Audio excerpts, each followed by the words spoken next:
দর্শনীয় পরিবেশ গড়ে তুলতে রাজ্য সরকারের পক্ষ থেকে সরকারি আর বেসরকারি একাধিক পদক্ষেপ গ্রহণ করা হচ্ছে। মমতা ব্যানার্জির স্বপ্ন ছিল দীঘাকে গোয়া বানানো। রাজ্য সরকারের ক্ষমতায় আসীন হওয়ার পর একের পর এক উন্নয়নের মাধ্যমে স্বপ্ন পূরণের চেষ্টা করে চলেছেন তিনি। দীঘায় এবার গোয়ার মজা। প্রিয়জনকে নিয়ে ঘুরতে পারবেন দীঘার সৈকত এলাকায়। দীঘাকে দূষণমুক্ত রাখতে পর্যটককে ঘোরার মজা দিতে ওল্ড দীঘায় বিশ্ব বাংলা গেটের বিপরীতে গো গ্রিন দীঘা থেকে মিলছে ই বাইক রেন্টাল। গোয়ায় এই পরিষেবা থাকলেও দীঘায় এতদিন ছিল না। বড়দিন ও ইংরেজি নববর্ষের আগেই দীঘায় প্রিয়জনকে নিয়ে ঘোরার ব্যবস্থা। গো গ্রিন দীঘা সংস্থার দায়িত্ব থাকা সুমিত ঘোষ জানিয়েছেন, রাজ্যের অন্যতম পর্যটন কেন্দ্র দীঘা, সেই দীঘাকে সুস্থ এবং সুন্দর রাখতে রাজ্য সরকারের পাশাপাশি রাজ্যের প্রতিটি মানুষের দায়িত্ব। তাই দীঘাকে গ্রিন রাখতে পর্যটকদের দীঘাকে ঘুরে দেখার জন্য ই বাইক রেন্টাল পরিষেবার ব্যবস্থা চালু করা হয়েছে। ডিসেম্বর মাস থেকে পরিষেবা পাচ্ছেন পর্যটকেরা। তারা প্রাথমিকভাবে 4 ঘন্টার জন্য 500 টাকা, 6 ঘন্টার জন্য 600 টাকা খরচ করে 40 কিলোমিটার ঘুরতে পারবেন।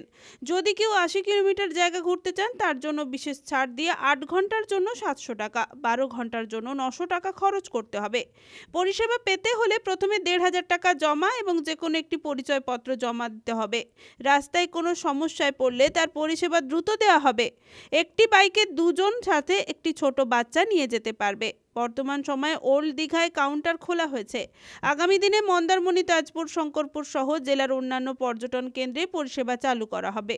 পরিষেবা গ্রহণ ও বাইক রেন্টাল নেওয়ার পর কিছু সমস্যায় পড়লে যোগাযোগের জন্য 2টি নাম্বারও দেওয়া হয়েছে। এই পরিষেবা পেয়ে খুশি পর্যটকেরা।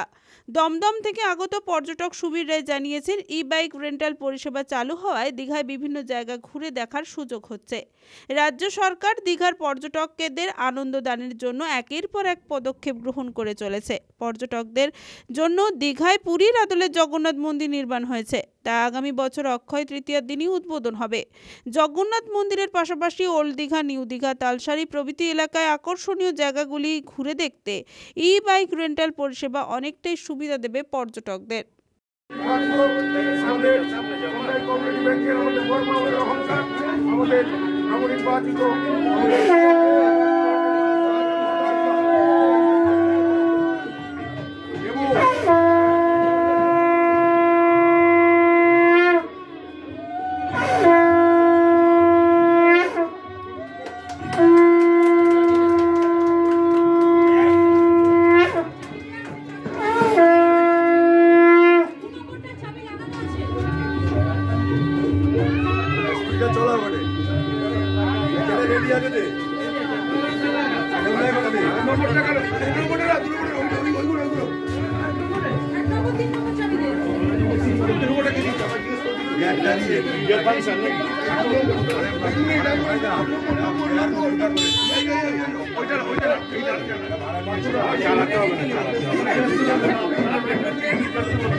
রঞ্জন মাইতির রিপোর্ট, খবর BCBS।